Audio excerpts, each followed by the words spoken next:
तो रोग निदान के अंदर आज से हम अपनी व्याधियाँ पढ़नी स्टार्ट कर रहे हैं। तो पहली व्याधि जिसके बारे में हम बात करेंगे आज वो है अग्निमांद्य। अग्निमांद्य, अजीर्ण, अनाह, आदमान ये सारे इस चैप्टर के अंदर आते हैं फर्स्ट चैप्टर में। तो सबसे पहले अग्निमांद्य के बारे में बात करते हैं। अग्निमांद्य का मतलब होता है अग्नि का मंद हो जाना। स्पेसिफिकली तो इसका मीनिंग यही है कि अग्नि जो है मंद हो जाते हैं, लेकिन जो तीक्ष्ण अग्नि है, विषम अग्नि है, उसे भी हम अग्निमांद्य के अंदर ही काउंट करते हैं। सामान्य व्याधि परिचय की बात करते हैं तो अग्निमांद्य का जो सबसे पहले वर्णन है वो माधव निदान के अंदर मिलता है। स्वतंत्र वर्णन आयुर्वेदीय संहिताओं में नहीं मिलता। सर्वप्रथम स्वतंत्र अध्याय में आचार्य माधवकर ने माधव निदान में अग्निमांद्य और अजीर्ण का वर्णन किया है। उसके बाद अग्नि का यहाँ पर महत्व स्पष्ट किया है। रोगा सर्वे अपि मंदे अग्नौ, कि सभी रोग जो हैं वो जठराग्नि की मंदता की वजह से ही होते हैं। देन हम बात करते हैं अग्निमांद्य की परिभाषा। अग्निमांद्य का शाब्दिक अर्थ है जठराग्नि का क्षीण हो जाना या फिर कम हो जाना। मुख्य रूप से अग्नि को जब हम क्लासिफाई करते हैं तो दो टाइप से उसे क्लासिफाई किया जाता है, एक होती है प्राकृत और एक होती है वैकृत। जो प्राकृत है वो होती है हमारी समअग्नि। समअग्नि जो है प्राकृत अवस्था है, और जो हमने विषम अग्नि, तीक्ष्ण अग्नि और मंदाग्नि पढ़ी वो वैकृत अवस्था के अंदर आते हैं। अग्नि की वैकृत अवस्था में जो आहार का पाचन है वो अच्छे से नहीं हो पाता, अवशोषण यानी कि एब्जॉर्प्शन भी अच्छे से नहीं हो पाता है। फलस्वरूप शरीर का जो है सम्यक रूप से पोषण नहीं होता। इसलिए जो वैकृत अवस्था है इसकी तीनों अग्नियां ही अग्निमांद्य के अंदर आती हैं। सबसे पहले बात करते हैं निदान के बारे में। अग्निमांद्य के निदान या कारण क्या होते हैं? तो अग्निमांद्य के निदान कौन कौन से हैं? ये निदान बताए हैं चरक चिकित्सा 15 के अंदर, जहाँ पर गृहिणी का वर्णन किया गया है। तो जो भी गृहिणी रोग के निदान है वो सारे के सारे अग्निमांद्य के भी निदान होते हैं, क्योंकि गृहिणी भी जो है अग्नि की मंदता की वजह से ही होती हैं। आचार्य चरक के अनुसार वर्णित गृहिणी रोग के समस्त निदानों का समन्वय जो है अग्निमांद्य के निदानों में किया जा सकता है। कौन कौन से हैं वो निदान? अभोजनात् यानी कि भोजन न करने से, अजीर्ण अति भोजनात् अजीर्ण में भोजन कर लिया या फिर अति मात्रा में भोजन कर लिया तो अग्नि जो है वो विकृत हो जाती है।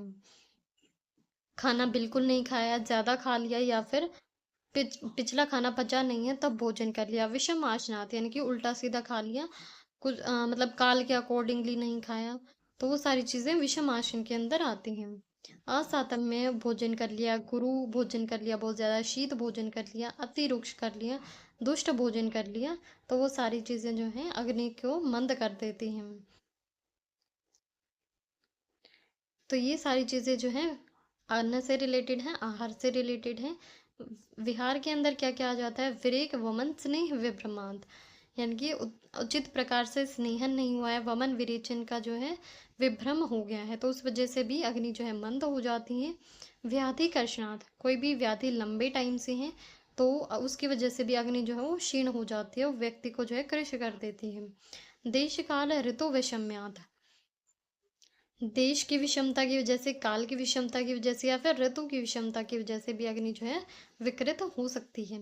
जैसे कि जो वर्षा ऋतु है, ग्रीष्म ऋतु है, उसमें अग्नि जो है वो कम बल वाली रहती है।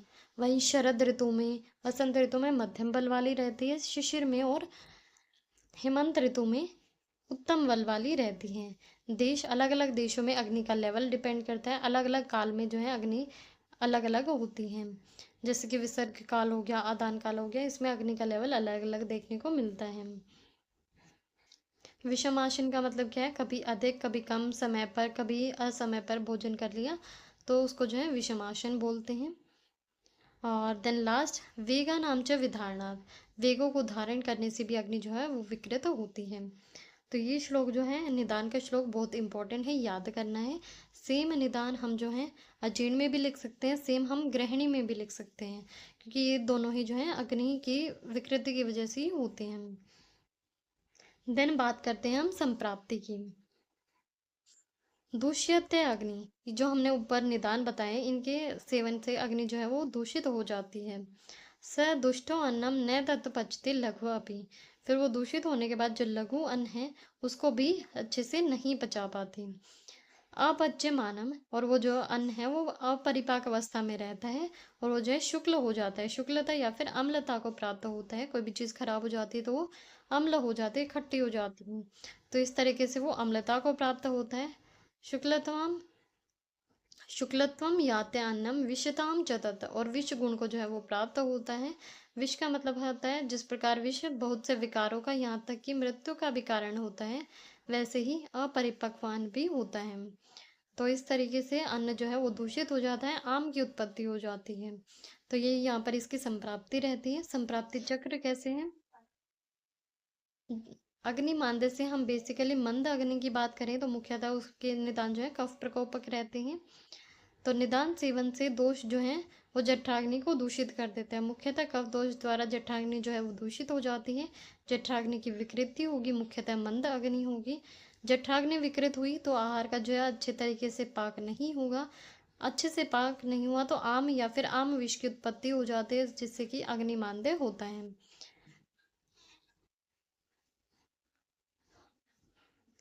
देन बात करते हैं हम इसके संप्राप्ति घटक के बारे में। संप्राप्ति के कौन कौन से कंस्टिट्यूएंट्स इसमें रहते हैं? सबसे पहले है दोष। कौन सा दोष इसमें इन्वॉल्व है? त्रिदोष ही इसमें इन्वॉल्व होते हैं। मेनली कफ प्रधान व्याधि है अगर मंदाग्नि की स्थिति है तो। दूसरे इसमें क्या है? अग्नि जो है वो दूषित हो रही है। अग्नि में भी सभी टाइप की अग्नि, जठराग्नि, धात्वाग्नि और भूताग्नि, सभी अग्नियां यहाँ पर इन्वॉल्व होंगी। और रस धातु इन्वॉल्व है, क्योंकि आम की फॉर्मेशन हो रही है। जो शुक्लता को अन्न प्राप्त हो रहा है उससे जो है रस धातु दूषित हो रही है। अग्नि जो है वो विकृत रहती है, मुख्यतः मंद रहती है। अधिष्ठान क्या है इसका? जो ये हमारी व्याधि है अग्निमांद्य, ये आमाशय में होती है। आमाशय में ही आम की फॉर्मेशन होती है। और अग्नि का स्थान क्या बताया? ग्रहणी। तो आमाशय और ग्रहणी दोनों ही इसमें दूषित होती हैं। अच्छी तरीके से अन्न का पाचन नहीं होता है। स्वभाव चिरकारी व्याधि है ये एक। स्रोतस, ये जो है अन्नवह स्रोतस को इन्वॉल्व करती है। अग्नि जो है वो जीआईटी का ही एक पार्ट है, तो स्रोतस यहाँ पर अन्वय इन्वॉल्व रहेगा। स्रोतो दुष्टि कौन सी होती है? संघ होती है। आम की फॉर्मेशन हो रही है तो वो एक जगह पर रुका हुआ है, संघ है। साध्य साध्यता की बात करें तो ये अग्निमान जो है वो साध्य होती है। प्रत्यात्म लक्षण, यानी कि इसका मेन लक्षण क्या होता है? भुक्त आहार का सम्यक पाक न होने की वजह से अन्न की जो है अभिलाषा नहीं होती है, अरुचि होती है, अन्न को खाने की इच्छा नहीं होगी। जरण शक्ति यानी कि डाइजेस्टिव पावर भी कम हो जाती है। अभ्यावरण शक्ति यानी कि फूड को इनटेक करने की जो कैपेसिटी है वो भी कम हो जाती है। तो जरण शक्ति और अभ्यावरण शक्ति दोनों का ही ह्रास होता है इसमें। भेद की बात करें तो अग्नि जो है वो 4 टाइप की बताई गई है। मंदस, तीक्ष्णो अथ विषम समश्च इति चतुर्विधः। ये अग्नि जो है 4 टाइप की है। मंदाग्नि, तीक्ष्णाग्नि, विषमाग्नि, समअग्नि। कफ, पित्त, अनिल आधिक्यात, और ये क्रमशः किसकी अधिकता से होती है? कफ की अधिकता से, पित्त की और वात की अधिकता से। तत् साम्य जठरो अनल है, और जो लास्ट वाली समअग्नि है ये जठराग्नि की समावस्था की वजह से ही होती है। तो कफ की वजह से होगी वो मंदाग्नि है, पित्त की वजह से जो होगी वो तीक्ष्णाग्नि है, वात की अधिकता की वजह से होती है वो विषमाग्नि है। ये तीनों ही जो है वैकृत अवस्था के अंदर आती हैं। जो समावस्था जन्य होगी वो समअग्नि होगी, और ये प्राकृत अवस्था होती है। देन यहाँ पर इनके लक्षण बताए गए हैं। मंदाग्नि क्या होती है, तीक्ष्णाग्नि क्या है, विषमाग्नि क्या है, समअग्नि भी। तो ये सारी चीज़ें हम जो है नेक्स्ट पेज पर देखते हैं। नेक्स्ट पेज पर भी श्लोक लिखे हुए हैं साथ में ही। सम अग्नि क्या होती है? जो सम मात्रा में सेवन किए गए आहार को जो है सम्यक रूप से पचाती है वो होती है समअग्नि, और इसे ही जो है श्रेष्ठ माना गया है। समाग्नेर अशिता मात्रा, सम मात्रा में अशित यानी कि खाए गए आहार की मात्रा को सम्यक विपच्यते, सम्यक रूप से पचाती है। दूसरी होती है हमारी मंदाग्नि। मंदाग्नि क्या होती है? जो अल्प मात्रा में लिए गए आहार को भी सम्यक रूप से नहीं पचा पाती, और इसके फलस्वरूप अजीर्ण की, आम की उत्पत्ति होती है। स्व अल्प अपि, यानी कि अल्प मात्रा में सेवन किए हुए आहार को भी नहीं पचा पाती मंदाग्नि, उसे मंदाग्नि कहते हैं। मुख्य रूप से कफज निदानों का सेवन करने से उत्पन्न होती है ये, और कफज नानात्मज विकारों को आगे जाके उत्पन्न करने वाली होती है। तीसरी बात करते हैं विषम अग्नि के बारे में। विषम अग्नि जो है कभी भोजन को अच्छे से पचाती है, कभी नहीं पचाती है। भोजन का पाक कभी सम्यक रूप से तो कभी असम्यक रूप से होता है। विषम आग्नेस्तु देहिन है। विषम अग्नि जो है देह के अंदर कदाचित विपच्यते, कभी पचाती है, कदाचित पच्यते सम्यक, कभी सम्यक रूप से पचाती है, कदाचित न विपच्यते, और कभी सम्यक रूप से नहीं पचाती है। लास्ट इज द तीक्ष्णाग्नि। तीक्ष्णाग्नि क्या होती है? जो मात्रा पूर्वक सेवन किए गए आहार को या मात्रा से अधिक सेवन किए गए आहार को भी सुखपूर्वक पचा लेती है, जो सब कुछ पचा देती है, वो तीक्ष्णाग्नि होती है। मात्रा, अति मात्रा, अप्याशिता, मात्रा में सेवन किए गए, अति मात्रा में अशित यानी कि सेवन किए गए। सुखम यस्य विपच्यते, उस आहार को जो है सम्यक रूप से पचा देती है। तीक्ष्ण अग्निर इति तम विद्यात्, उसे जो है तीक्ष्ण अग्नि जानना चाहिए। देन एक आता है भस्मक रोग। जो तीक्ष्ण अग्नि की भी बढ़ी हुई अवस्था होती है वो भस्मक रोग कहलाती है, जो सब कुछ भस्म कर देती है, सब कुछ पचा देती है। पहले खाने को पचा देती है, खाने के बाद जो है दोषों को पचा देती है, धातुओं को पचा देती है, और लास्ट में जो है शरीर को ही खत्म कर देती है, वो होती है भस्म। अत्य तीक्ष्ण अग्निर एव भस्मक इति उच्यते, कि अत्यंत तीक्ष्ण अग्नि को जो है भस्मक रोग कहा जाता है। माधव निधान मधुकोष्टिका का रेफरेंस है। तीक्ष्ण अग्नि की भी बढ़ी हुई अवस्था को जो है भस्मक संज्ञा दी गई है। आचार्य चरग्नि से जो है अत्य अग्नि के नाम से वर्णित किया गया है। और क्या बताया कि भस्मक के अंदर जो कफ है वो क्षीण रहता है, पित्त जो है वो अत्यधिक प्रकोपित रहता है, और मारुत जो है वो वृद्ध अवस्था में रहती है। तो सब कुछ पचा रही है, तो पित्त तो हम इसके अंदर मानेंगे ही कि एक्सट्रीम अमाउंट में है, उसे जो है पूरी बॉडी में फैला भी रही है। तो मारुत भी वृद्धावस्था में है।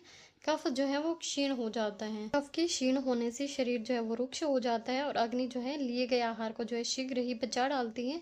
शरीर के अंदर स्निग्धता कम हो गई है, अग्नि जो है सब कुछ पचा देती है। अन्न का शीघ्र पाचन होने से फिर अगर दोबारा अन्न नहीं मिला तो अग्नि जो है वो धातुओं को बचाने लगती है। अन्न न मिलने पर पहले वो दोषों को बचाती है, दोषों के बाद वो धातुओं को बचाती है। रस रक्त आदि धातु का पाचन करने लगती हैं।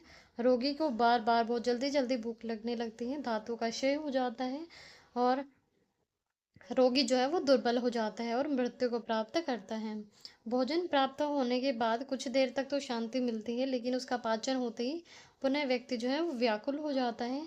तीक्ष्ण अग्नि के कारण रोगी को जो है बार बार प्यास लगती है, दाह होता है शरीर में। देन अग्निमांद्य को फिर से 3 टाइप में क्लासिफाई कर दिया: कफज अग्निमांद्य, पित्तज अग्निमांद्य और वातज अग्निमांद्य। जो कफज अग्निमांद्य है इसके सिम्टम्स मंदाग्नि वाले होंगे, पित्तज के जो है तीक्ष्ण अग्नि वाले होंगे, वातज के विषम अग्नि वाले होंगे। इनके निदान और संप्राप्ति की हम बात करें तो सबसे पहले आता है कफज अग्निमांद्य। इसके अंदर क्या होगा? सबसे पहले निदान का सेवन होगा। तो निदान जो है कफ वाले सारे निदान रहेंगे, हम कफ के गुणों को याद रखेंगे। गुरु शीत हो गया, स्निग्ध हो गया, पिच्छिल हो गया, इन आहार का सेवन करने से। और जो विहार जैसे कि द्विवा स्वप्न हो गया, उनसे जो है कफ प्रकोपित हो जाता है, तो इनसे जो है कफ प्रकोपित हुआ। कफ के प्रकोपित होने के बाद उसने जठराग्नि को क्षीण कर दिया, जिसकी वजह से कफज अग्निमांद्य हो गया। इसके अंदर क्या होता है? रोगी जो है भोजन की अल्प मात्रा को भी नहीं पचा पाता, और जो है कफ के लक्षण देखने को मिलेंगे, जैसे कि शरीर में गुरुता रहेगी, मधुर आस्यता, मुख का जो टेस्ट है वो मधुर रहेगा, और आम की फॉर्मेशन हो रही है। अग्नि जो है उसे पचा नहीं पा रही है, अग्निमांद्य है, तो वहां पर उत्क्लेश या फिर छर्दी होने के चांसेस होते हैं। बार बार नोजिया और वोमिटिंग सेंसेशन होगी उस आम को बाहर निकालने के लिए। आलस्य रहता है कफ की वजह से। सारे कफज ग्रहण के जो लक्षण है वो इसके अंदर देखने को मिलते हैं, तो कफज ग्रहणी हम इसमें लिख सकते हैं। देन है पैत्तिक अग्निमांद्य। पित्त की वजह से क्या होगा? निदान सेवन कौन कौन से रहेंगे? जो भी पित्त के गुण होते हैं, कटु आहार हो गया, अम्ल आहार हो गया, विदाही क्षार, अम्ल गुणों का सेवन। अजीर्ण अवस्था में भोजन करने से भी जो है पित्त प्रकोपित होता है, तो ये सारे निदान हम इसमें लिख सकते हैं, इनसे पित्त जो है प्रकोपित होता है। पित्त के गुणों में जो है द्रव गुण भी आता है, सस्नेहम उष्णम तीक्ष्णम च द्रवम अम्लम सरम कटुम। तो पित्त दोष के बढ़ने के साथ ही उसका द्रव गुण बढ़ जाता है। द्रव जो है वो लिक्विड पार्ट होता है, तो अग्नि पर हम जैसे पानी फेंकते हैं तो अग्नि जो है वो बुझ जाती है, मंद हो जाती है। तो उस तरीके से पित्त का जब द्रव गुण बढ़ता है तो जठराग्नि को वो मंद कर देता है, जिसकी वजह से अग्निमांद्य होता है। लक्षण इसमें क्या रहेंगे? जो भी पित्त के लक्षण होते हैं, पुति अम्ल उत्कार आएगी, यानी कि खट्टी डकारें इसमें आती हैं। हृदय प्रदेश में, कंठ प्रदेश में दाह होगा, पित्त की वजह से जलन होती है, तृष्णा होती है, अरुचि होती है। ये सारे लक्षण इसके अंदर देखने को मिलेंगे, सारे हम ग्रहण के इसके अंदर लिख सकते हैं। थर्ड इज द वातिक अग्निमांद्य। कि निदान क्या रहेंगे, कटु तिक्त कषाय आहार, जो भी वात के गुण हैं, रुक्ष शीत वगैरह वो इसके अंदर आ जाते हैं। अनशन यानी कि भोजन नहीं करना, उससे भी वात का प्रकोप होता है। रात्रि जागरण से भी वात का प्रकोप होता है, वो सारी चीजें हम इसमें लिख सकते हैं। इन निदानों के सेवन से वात दोष जो है वो प्रकोपित हो जाता है। तो वात दोष प्रकोपित होने के बाद वो विमार्ग गमन करके अग्नि को जो है संदुक्षण भी कर सकता है।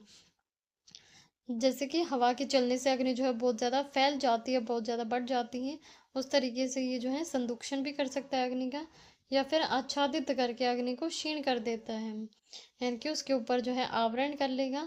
आवरण होने की वजह से अग्नि जो है वो कम हो जाती है। तो कभी ये अग्नि का संदुक्षण कर रहा है, कभी अग्नि को क्षीण कर रहा है, तो इस वजह से विषम अग्नि हो जाएगी और वो जठराग्नि दूषित हो जाती है, जिसकी वजह से अग्निमांद्य उत्पन्न होता है। इसमें लक्षण क्या क्या देखने को मिलते हैं? भोजन का जो है उचित रूप से पाक नहीं हो पाता है। वात वाले लक्षण होंगे शूल और आधमान, जो कि वात में होते हैं। तोद रहेगा, मुख जो है वो सूख जाएगा। सारे वातिक ग्रहणी के लक्षण हम इसमें लिख सकते हैं। साध्य साध्यता की बात करें तो अग्निमांद्य जो है वो एक साध्य व्याधि है, लेकिन उपेक्षा करेंगे तो ये अनेक व्याधियों को उत्पन्न करने वाली होती है। रोगा सर्वे अपि मंदे अग्नौ, सभी रोग जो हैं वो मंद अग्नि से ही उत्पन्न होते हैं। तो इसी के साथ हमारा अग्निमांद्य जो है वो कंप्लीट होता है। नेक्स्ट बात करेंगे हम अजीर्ण के बारे में। दूसरी हम बात करते हैं अजीर्ण के बारे में। अग्निमांद्य के बाद जो है अजीर्ण उत्पन्न होता है। इस चैप्टर का जो है सबसे ज़्यादा इम्पोर्टेंट टॉपिक है अजीर्ण। सबसे ज़्यादा पूछे जाने वाला जो क्वेश्चन है वो अजीर्ण से ही आता है। आधमान, आटोप, इनसे जो है क्वेश्चंस बहुत रेयरली आते हैं, या फिर एक दो पूछा जाएगा तो एमसीक्यू ही आता है। तो अग्निमांद्य पूछा जा सकता है, अजीर्ण पूछा जा सकता है, और इसमें से भी अजीर्ण के पूछे जाने के चांसेस सबसे ज़्यादा रहते हैं। तो हम बात करते हैं अजीर्ण के बारे में। तो अजीर्ण में जो है दो वर्ड्स हैं, एक है ए और एक है जीर्ण। जीर्ण का मतलब क्या होता है? पचना। पचने को जो है जीर्ण कहा जाता है, और इसके आगे ए उपसर्ग लग गया तो इसका मतलब है कि भोजन यहाँ पर नहीं पच रहा है। जब अग्नि जो है मंद हो जाती है तो जो हम अन्न खाते हैं उसका अच्छे से जो है पाक नहीं हो पाता, उसे जो है अजीर्ण कहा जाता है। वो अच्छे से नहीं पचेगा भोजन तो उसे अजीर्ण कहेंगे। सबसे पहले है सामान्य व्याधि परिचय।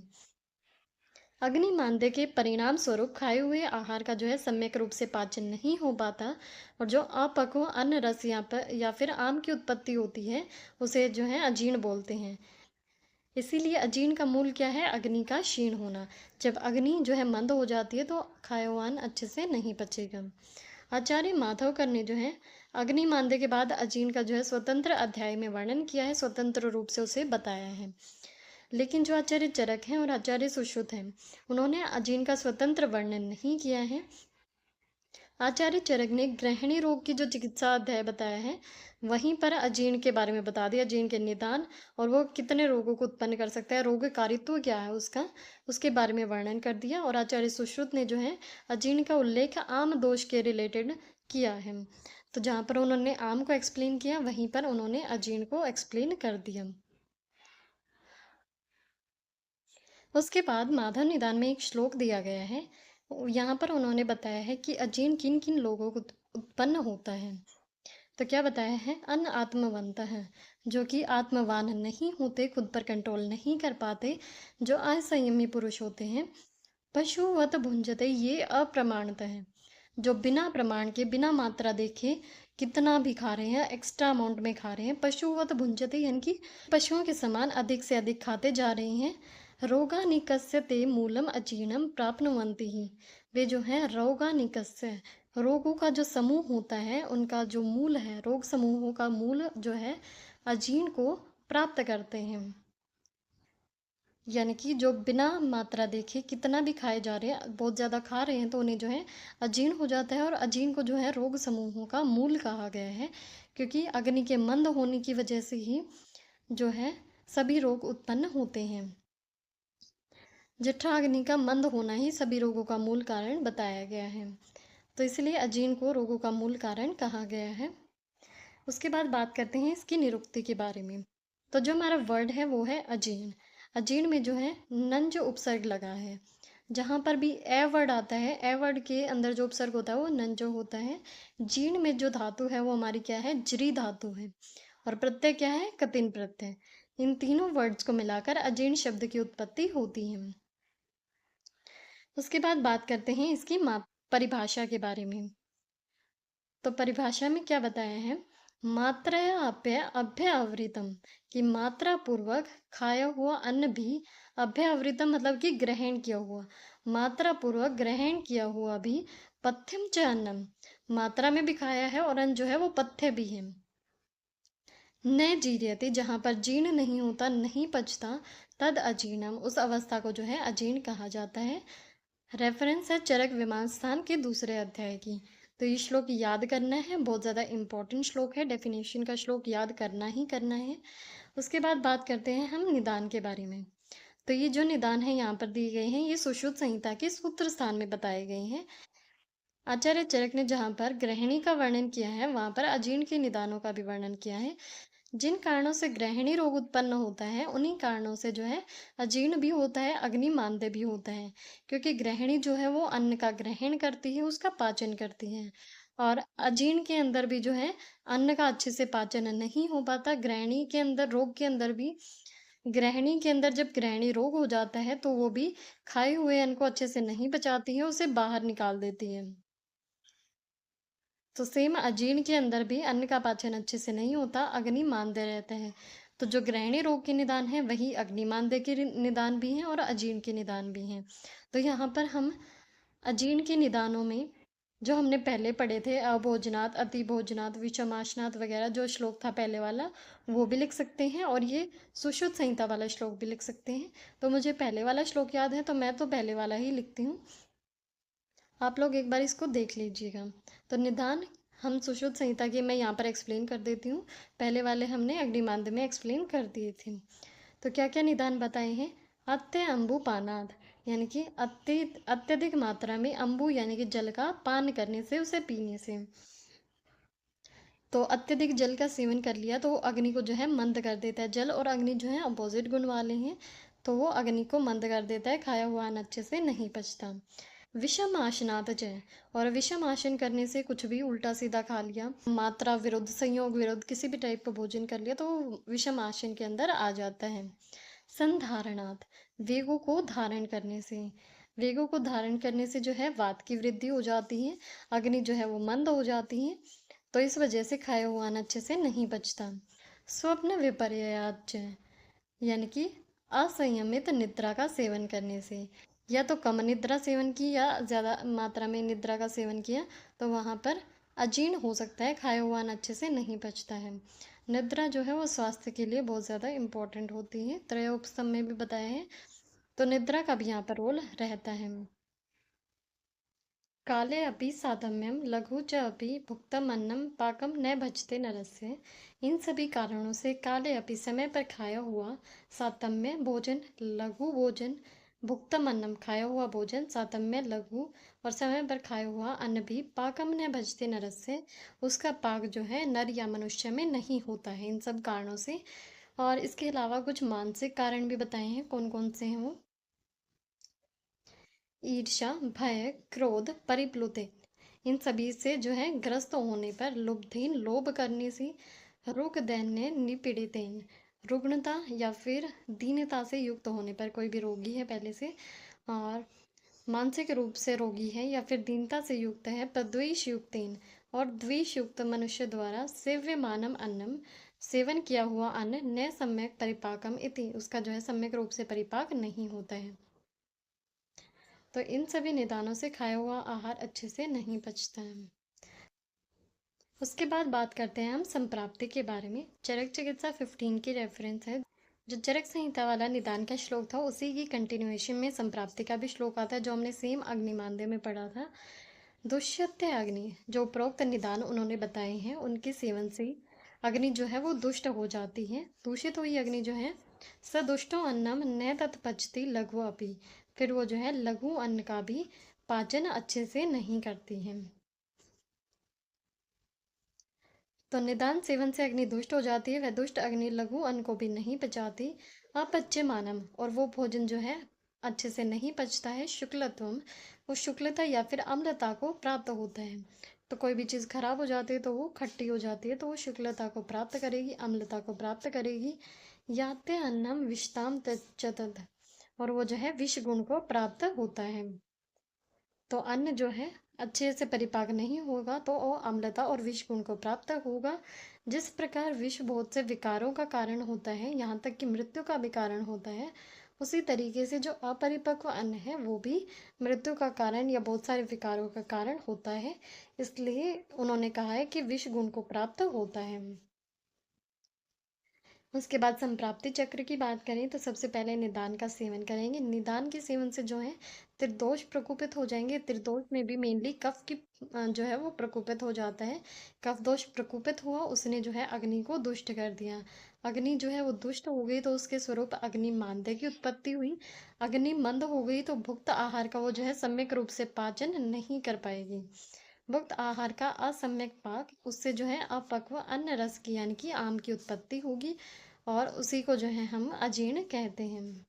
तो इसका संप्राप्ति चक्र हो गया। संप्राप्ति घटक कौन कौन से रहते हैं, तो दोष कौन सा इन्वॉल्व है यहाँ पर, तीनों दोष इन्वॉल्व हैं और मेनली कफ प्रधान होती हैं। तो कफ प्रधान त्रिदोष यहाँ पर इन्वॉल्व हैं। दूष्य क्या है, किस किस को ये दूषित कर रहे हैं, तो जठराग्नि को दूषित कर रहे हैं जिसकी वजह से अजीर्ण हो रहा है।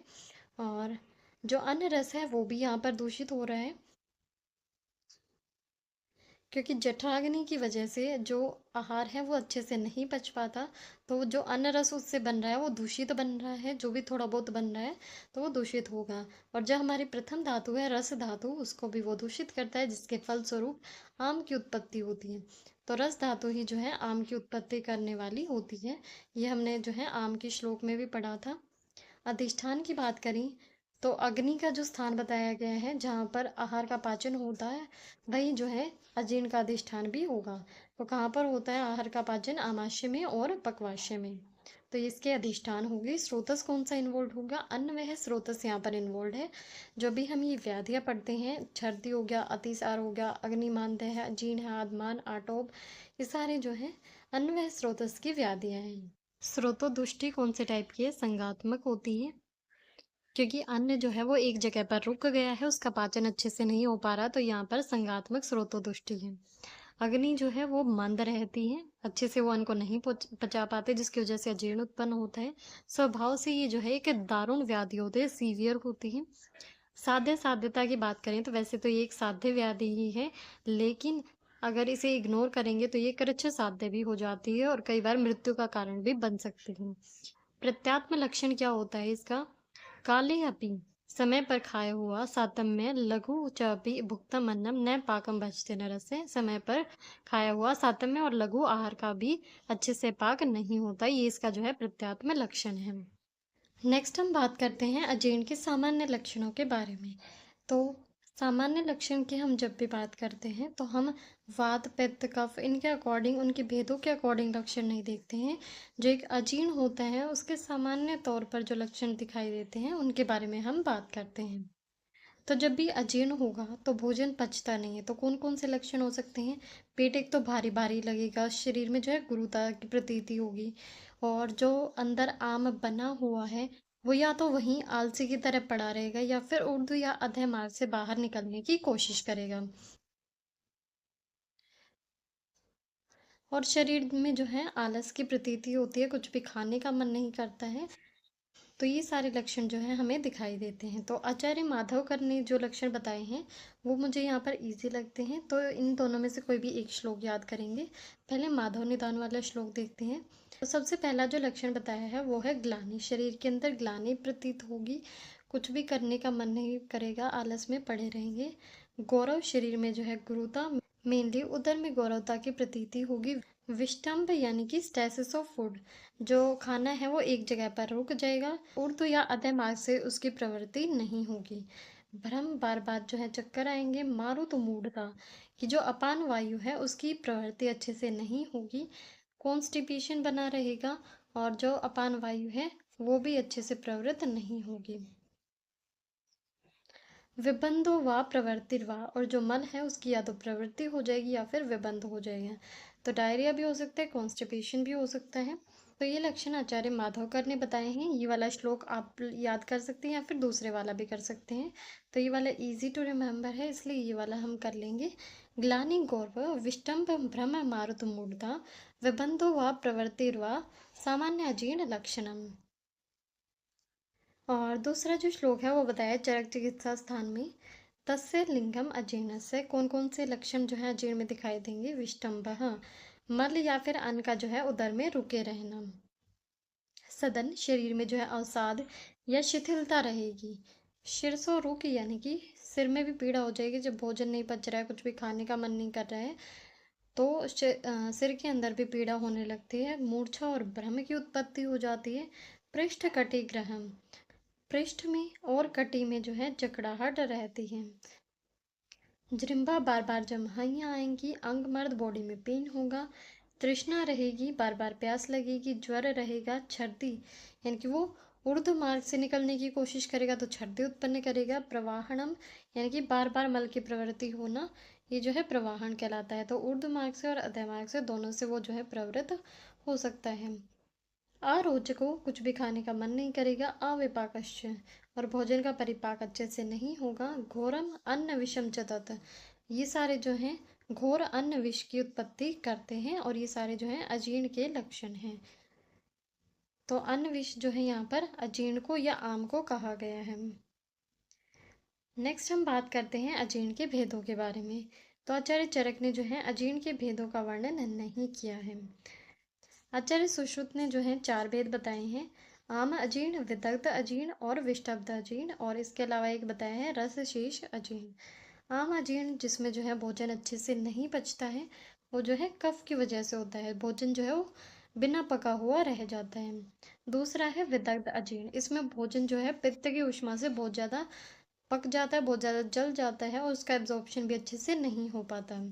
तीसरा है विष्टब्ध अजीर्ण, विष्टब्ध अजीर्ण जो है वात वातजन्य होता है, वात की वजह से होता है।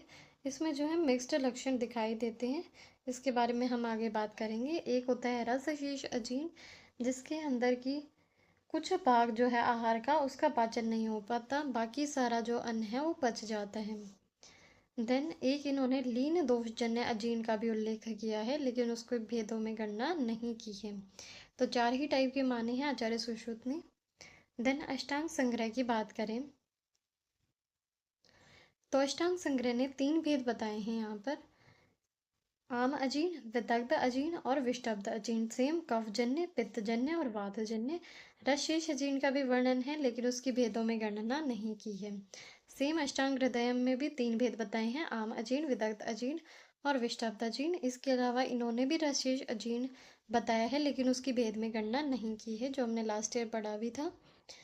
फिफ्थ माधव निदान, माधव निदान में जो है 6 भेद बताए गए हैं, सुश्रुत वाले चारों बताए हैं, और इसके अलावा बताया है दिन पाकीय अजीर्ण और एक होता है प्राकृत अजीर्ण। दिन पाकीय अजीर्ण क्या होता है, एक दिन का खाया हुआ अन्न एक ही दिन में पच जाना चाहिए, लेकिन वो एक दिन नहीं पच रहा, उसका पाक नेक्स्ट दिन हो रहा है, तो वो होता है दिन पाकीय अजीर्ण। और एक होता है प्राकृत अजीर्ण, जब तक भोजन नहीं पचता तो वो अजीर्ण ही रहता है, वो प्राकृत अजीर्ण है, जो कि सभी लोगों को हर दिन हुआ रहता है। सिक्स्थ शारंगधर ने क्या बताया, शारंगधर ने जो है 4 भेद बताए हैं, आम अजीर्ण, विदग्ध अजीर्ण और विष्टब्ध अजीर्ण। ये तो सेम है, एक इन्होंने एक्स्ट्रा बताया है अन्न विष अजीर्ण। फिर हम इनके लक्षणों के बारे में बात करते हैं, भेदों के अनुसार लक्षण। तो सबसे पहले हैं आम अजीर्ण के लक्षण। तो आम अजीर्ण हुआ है तो भोजन का पाक अच्छे से नहीं हुआ है, तो उसकी वजह से शरीर में जो है गुरुता रहेगी, भोजन जो है वो अपरिपक्व अवस्था में शरीर में बना रहता है। उत्क्लेश रहेगा, बार बार नोजिया की सेंसेशन होगी उसे शरीर से बाहर निकालने के लिए। शोथो गंड अक्षय कूटगहम, जो गंड प्रदेश यानी कि चीक्स वाला रीजन है वहाँ पर, और अक्षिकूट यानी कि जो आइज के अराउंड वाला रीजन है वहाँ पर स्वेलिंग हो जाएगी। उद्गारश्च यथाभुक्तम,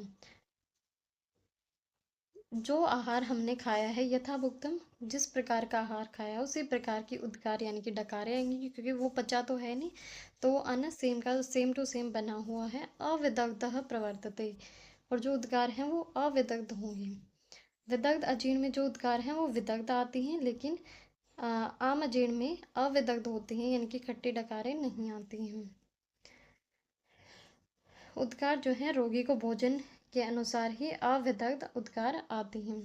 दूसरा है विदग्ध अजीर्ण, विदग्ध अजीर्ण जो है वो पित्त की वजह से होता है, तो यहाँ पर जो है पित्तज लक्षण देखने को मिलते हैं।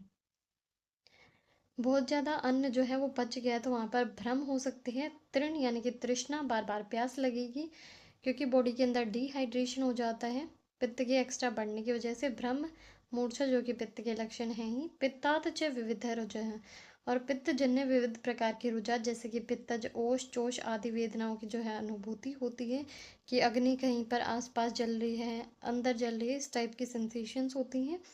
उद्गारश्च सधूम अम्लः, और जो उद्गार आएंगी वो खट्टी आएंगी और सधूम यानी कि मुख से धुआं सा निकलने जैसा प्रतीत होगा। तो ये जो है विदग्ध अजीर्ण के लक्षण है। भोजन बहुत ज़्यादा जल गया है तो हम धुएं की प्रवृत्ति मान सकते हैं, और बहुत ज़्यादा जले होने पर रस जो है वो अम्ल हो जाता है तो यहाँ पर अम्ल उद्गार आती हैं, सधूम होती हैं। स्वेदो, बार बार स्वेद की प्रवृत्ति होगी क्योंकि बॉडी के अंदर डिहाइड्रेशन हो रहा है, दाह होगा, स्वेद होगा। तो ये सारे जो हैं विदग्ध अजीर्ण के लक्षण हैं। तीसरा है विषाक्त अजीर्ण।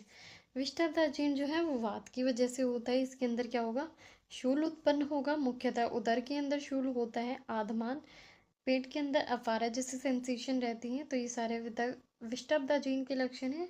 विविध वात वेदना, और विविध प्रकार की वात वेदना जैसे कि तोद हो गया, शरीर में सुई चुभने जैसी पीड़ा उत्पन्न होती है और भेद होता है।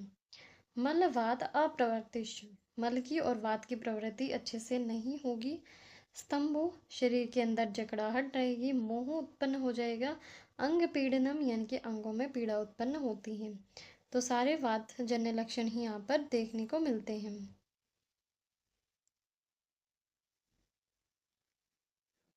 फोर्थ आता है हमारा रसशेष अजीर्ण। रसशेष अजीर्ण में क्या होता है, आहार द्रव्य का जो अधिकांश भाग है वो तो पच जाता है, वो आहार रस में परिणत भी हो जाता है, लेकिन कुछ आहार जो है वो बच जाता है, शेष रह जाता है, उसका परिपाक नहीं होता, उसे ही जो है रस शेष अजीर्ण कहा जाता है। रस शेषे, इसके लक्षण क्या क्या होंगे, रस शेषे, रस शेष अजीर्ण में अन्न विद्वेषों, कुछ अन्न जो है वो अपरिपक्व है तो कुछ भी खाने की इच्छा नहीं होगी। अन्न अन्न अभिलाषा, भोजन खाने की अभिलाषा या इच्छा न होना। हृदय अशुद्धि, हृदय में जो है भारीपन और अशुद्धता की अनुभूति होगी। हृदय से यहाँ पर बेसिकली जो है पूरे एब्डोमिनल कैविटी को हम ले सकते हैं। और गौरवे, हृदय में गौरव या फिर पूरी बॉडी के अंदर, स्टमक के अंदर, एब्डोमिनल कैविटी के अंदर गुरुता की प्रतीति होगी। ये जो है आचार्य माधव ने बताए हैं। आचार्य सुश्रुत ने क्या बताया है, रसशेष अजीर्ण के लक्षण। उद्गार शुद्धि अपि, कि उद्गार जो है वो शुद्ध आ रही हैं, उसके बाद भी भुक्ति कांक्षा न जायते, भोजन खाने की आकांक्षा या इच्छा नहीं होती है। हृद गौरव, हृदय में जो है बारीपन रहता है। प्रसेक यानी कि लालास्राव या सलाइवेशन रहती है। पांचवा है यहाँ पर निर्दोष दिन पाकी अजीर्ण। इसके अंदर जो भोजन है वो एक दिन में ना पचकर अगले दिन पचता है। स्वाभाविक स्वस्थ पुरुष जो होता है उसका आहार सामान्य रूप से 24 घंटे में यानी कि एक अहोरात्रि में पच जाता है। एक अहोरात्रि का मतलब क्या है, अहन का मतलब हो गया दिन और रात्र का मतलब हो गया रात्रि का टाइम। तो 12 घंटे और 12 घंटे दोनों मिलाकर 24 घंटे हो जाते हैं। तो 24 घंटे में भोजन जो है वो पच जाता है। जिस अवस्था में अति मात्रा में भोजन ले लिया, अकाल में भोजन कर लिया या असातम में भोजन कर लिया, तो वहाँ पर उसका परिपाक निश्चित समय में नहीं होता है, अगले दिन होता है, और उसे ही दिन पाकी अजीर्ण कहा जाता है। अधिक समय में पचने पर भी आधमान आदि उपद्रव इसमें उत्पन्न नहीं होते हैं, इसलिए ये बाकी अजीर्णों से अलग होता है। भोजन के पूर्ण पाचन होने तक भोजन न करने का ही इसमें निर्देश दिया गया है। छठा है यहाँ पर प्राकृत अजीर्ण। भोजन करने के पश्चात परिपाक की जो निश्चित अवधि होती है जिसमें वो भोजन पचता है, उससे पहले अन्न जो है वो अपरिपक्व ही रहता है, और ये जो अपरिपक्व अन्न है इसे ही अजीर्ण कहते हैं। ये हर रोज और हर व्यक्ति को होता है, लेकिन इससे कोई भी विकार उत्पन्न नहीं होता है। लास्ट यहाँ पर आते हैं उपद्रव। उपद्रव का श्लोक याद कर सकते हैं। जो ऊपर वाले जो टाइप्स थे इनका सिर्फ हिंदी से याद करेंगे। उपद्रव कौन कौन से बताए हैं, मूर्छा हो सकती है, प्रलाप यानी कि डेलीरियम की कंडीशन आ सकती है, वमथु यानी कि वोमिटिंग हो सकती है, प्रसेक लालास्राव हो सकता है, सदन यानी कि अंगों में शिथिलता उत्पन्न हो सकती है, और भ्रम उत्पन्न हो सकता है। उपद्रवा भवन्ते इति, ये सारे उपद्रव जो हैं उत्पन्न हो सकते हैं। मरणम च अपि अजीर्णतः, और अजीर्ण की वजह से अल्टीमेटली डेथ भी हो सकती है। आचार्य सुश्रुत ने क्या बताया है कि जो अजीर्ण होता है इससे ही आगे चलकर अल्सर, विसूचिका और विलंबिका रोग की उत्पत्ति होती है। आम अजीर्ण से जो है विसूचिका उत्पन्न होती है, विदग्ध अजीर्ण से अल्सर रोग की उत्पत्ति होती है, और विष्टब्ध अजीर्ण से विलंबिका रोग की उत्पत्ति होती है। साध्य साध्यता की बात करें, अगर अल्प लक्षण से युक्त है तो वो जो व्याधि होगी वो साध्य होगी, लेकिन अगर अजीर्ण में बहुत सारे लक्षण उपस्थित हैं, सभी के सभी लक्षण उपस्थित हैं, तो ये असाध्य होता है। नेक्स्ट हम लोग बात करते हैं अनाह के बारे में। तो 3 वर्ड्स आते हैं, बहुत ज़्यादा सिमिलर ये लगते हैं। एक होता है अनाह, एक होता है आदमान, और एक होता है आटो। तो इनमें से जो अनाह होता है उसके अंदर मूत्र और पुरीष का जो है अवरोध हो जाता है, और जो आदमान होता है उसमें जो है मूत्र और पुरीष की प्रवृत्ति तो होती है, लेकिन उदर में जो है वायु भर जाती है, उसकी वजह से पेट में जो है फुलाव सा रहता है, एक तरीके से अफारा टाइप सेंसेशन रहती है। और तीसरा वर्ड जो है वो होता है आटोप। जब वायु के संचरण की वजह से वहां पर गुड़ गुड़ की ध्वनि उत्पन्न होती है तो उसे आटोप कहा जाता है। तो पहले हम देखते हैं अना। अना की निरुक्ति इंपॉर्टेंट है, याद कर लेंगे। मूत्र पुरीष रोधक रोग है। मूत्र और पुरीष का जहाँ पर अवरोध हो जाता है, वो जो रोग उत्पन्न होता है उसे अनाह कहा जाता है। तत्पर्यायः, इसी के पर्याय हैं क्या क्या? विबंध, विष्टंभ और मलरोध। तो कई बार लिखा आता है विष्टंभ या विबंध, तो उसका मतलब भी जो है अनाह ही होता है, मूत्र और पुरीष का जो है अवरोधित हो जाना। परिभाषा की बात करें तो मल एवं वायु का जो है वात का वैगुण्य होने की वजह से अपने मार्गों से प्रवृत्त न होना, बाहर न निकल पाना ही अनाह कहलाता है। तो इम्पोर्टेंट चीज़ क्या है, ये जो है वात की विगुणता की वजह से होता है, क्योंकि मूत्र पुरीष की प्रवृत्ति करवाना जो है वो अपान वायु का ही कार्य है, तो इसमें अपान वायु जो है वो विकृत होती है। निदान इसके क्या क्या रहेंगे? वेगों को धारण करना, वेगों को धारण करने से जो है वात प्रकोपित होती है, और इसी वजह से मल और वायु का जो है अवरोध हो जाता है अगर उनका वेग धारण कर लिया तो। और वात की विगुणता इसमें हो रही है, तो हम अपनी तरफ से लिख सकते हैं जो भी वात के समान गुण वाले चीज़ें हैं उनका सेवन करने से। वात प्रकोपक रस बेसिकली कटु तिक्त कषाय प्रधान द्रव्यों का सेवन करने से, रूक्ष अन्न के सेवन करने से, या फिर लंघन करने से भी वात जो है वो प्रकोपित हो जाती है और अनाह की स्थिति उत्पन्न होती है। शारीरिक श्रम न करना, तो इसमें हम वात प्रकोप के सारे निदान लिख सकते हैं। नेक्स्ट बात करते हैं इसकी संप्राप्ति की। संप्राप्ति क्या है? विगुण वात के द्वारा जब अन्न रस और शकृत जो है वो आमाशय में, पक्वाशय में और मल आशय में जो है संचित हो जाते हैं, बाहर नहीं निकल पाते, विबद्ध हो जाते हैं, अपनी यथोचित मार्ग से नीचे की ओर प्रवृत्त न हो सके, उस विकार को जो है अनाह कहते हैं।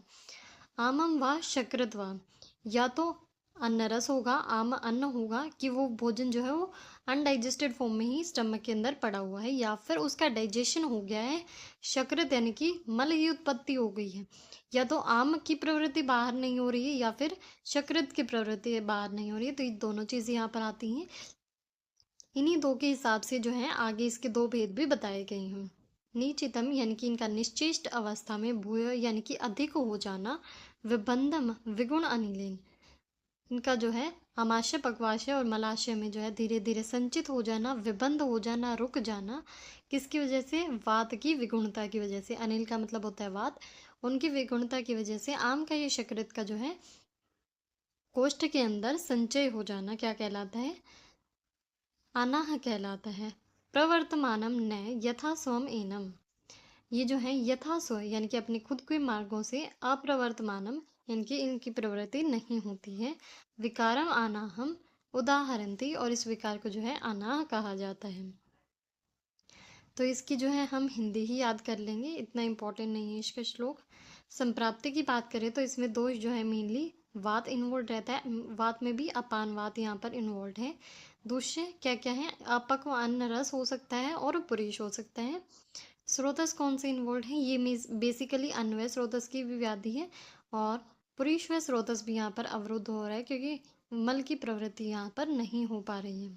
स्रोतो दुष्टि, मेनली यहाँ पर संग रहता है, उसकी प्रवृत्ति नहीं हो पा रही, या फिर जो वात है वो विगुण होने की वजह से इधर उधर डायरेक्शंस में मूव करती है, तो उसकी वजह से विमार्ग गमन भी हो सकता है। अधः मार्ग में प्रवृत्ति नहीं हो रही है उसकी। अधिष्ठान क्या रहेगा, मेनली आमाशय और पक्वाशय जो है वो अधिष्ठान रहते हैं, वहाँ पर इनका संचय हो रहा है। अग्नि जो है वो मंद है। साध्य साध्यता की बात करें तो ये एक साध्य व्याधि होती है। प्रत्यात्म लक्षण इसका क्या है, मल मूत्र का अवरोध होना और उदर का फूल जाना। भेद की बात करें तो आचार्य सुश्रुत ने जो है अनाह के दो भेद बताए हैं, एक होता है आमज अनाह और एक होता है पुरीषज अनाह। आमज अनाह में अनडाइजेस्टेड फूड रहता है जो कि बाहर की ओर प्रवृत्त नहीं हो पा रहा है। पुरीषज अनाह में फूड जो है वो डाइजेस्टेड हो गया है और वो डाइजेस्टेड फूड से जो पुरीष बना है उसकी प्रवृत्ति बाहर नहीं हो पा रही है। लक्षण की बात करें तो अनाह के सामान्य लक्षण क्या है, आचार्य चरक ने अनाह के सामान्य लक्षण क्या क्या बताए हैं। हृदय स्तंभ, हृदय स्तंभ से यहाँ पर बेसिकली जो कोष्ठ का एरिया है वहां पर स्तंभन की बात हो रही है। तो मल मूत्र की इसमें प्रवृत्ति नहीं हो पा रही है, तो कोष्ठ के अंदर जो है वो रुक जाते हैं। कोष्ठ में जो है जकड़ाहट सी फील होती है, तो इसलिए हृदय स्तंभ कहा गया है। मूर्धा आमय, मूर्धा जो है वो शिर का पर्याय है। मूर्धा में आमय या फिर रोग होना, शिरो रोग यहाँ पर रहते हैं। बेसिकली सिर में दर्द होने लग जाता है। गौरव, शरीर में जो है गुरुता रहती है क्योंकि फूड जो है वो डाइजेस्टेड नहीं हुआ है, पेट जो है भारी भारी फील होता है इसमें। गौरवाभ्याम उद्गार संगीन, और उद्गार जो है वो भी रुक जाती है, उसकी भी प्रवृत्ति नहीं हो पाती। सपीनसीन, और पीनस या फिर प्रतिशय भी रहता है। तो ये इसके लक्षण हो गए। भेदानुसार लक्षण की बात करें तो आमज आना में क्या क्या लक्षण देखने को मिलते हैं। आमाशय में जो है शूल रहता है, बार बार पेट में दर्द होगा, गुरुता की प्रतीति होगी और नोजिया की सेंसेशन इसमें रहती है कि उसको बाहर निकालने की, कि वो जो है बाहर निकलने की कोशिश कर रहा है लेकिन निकल नहीं पा रहा है। उद्गार का जो है इसमें अवरोध रहता है। सिर में जो है दर्द रहेगा, दाह रहेगा, प्रतिशाय रहेगा और तृष्णा रहेगी। पुरुष जाना में क्या होता है, कटी प्रदेश में और पृष्ठ प्रदेश में जो है जकड़ाहट फील होती है पुरुष की प्रवृत्ति न होने से। मल मूत्र जो है वो स्तंभ हो जाते हैं, रुक जाते हैं एक जगह पर। कटी पृष्ठ में जो है शूल भी रहता है और स्तंभता भी रहती है और मूर्छा रहती है। एक्सट्रीम कंडीशंस में पुरुष का वमन हो सकता है। श्वास और अल्सर के लक्षण जो है इसमें देखने को मिलते हैं। नेक्स्ट हम लोग बात करते हैं आधमान के बारे में। तो आधमान में जो है मल का संचय नहीं होता है।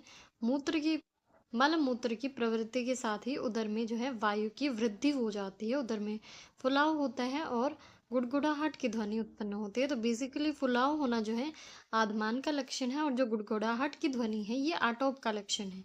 जनरली जो आधमान होता है उसके साथ आटोप भी देखने को मिलता है, इसलिए यहाँ पर गुड़गुड़ाहट की ध्वनि भी लिखी हुई है।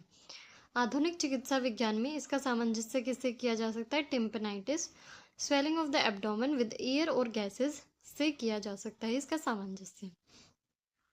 निरुक्ति की बात करें तो निरुक्ति इंपॉर्टेंट है, इसको याद कर लेंगे। वायु ना कुपितेन, वायु की कुपित होने की वजह से नाभिर अधः, नाभि के अधः भाग में, नीचे वाले भाग में सशूलम आपूर, जो है शूल उत्पन्न हो जाता है, आदमान है, उसे जो है आदमान कहते हैं।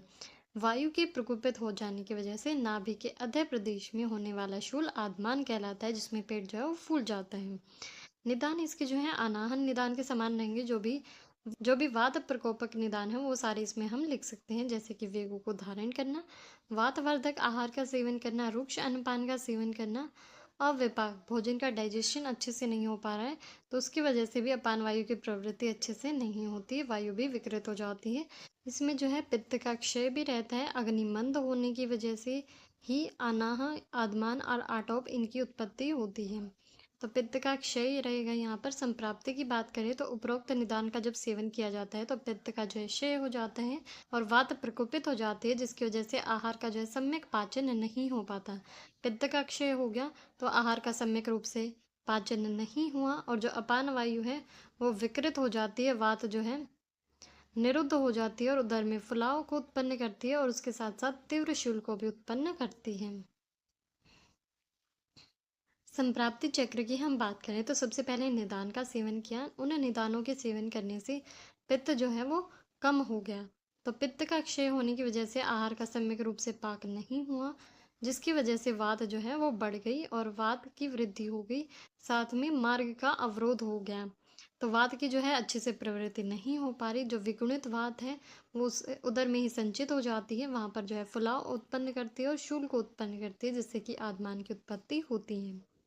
आचार्य सुश्रुत ने जो है इसके दो भेद बताए हैं आद्मान के, एक होता है आद्मान और एक होता है प्रत्याद्मान।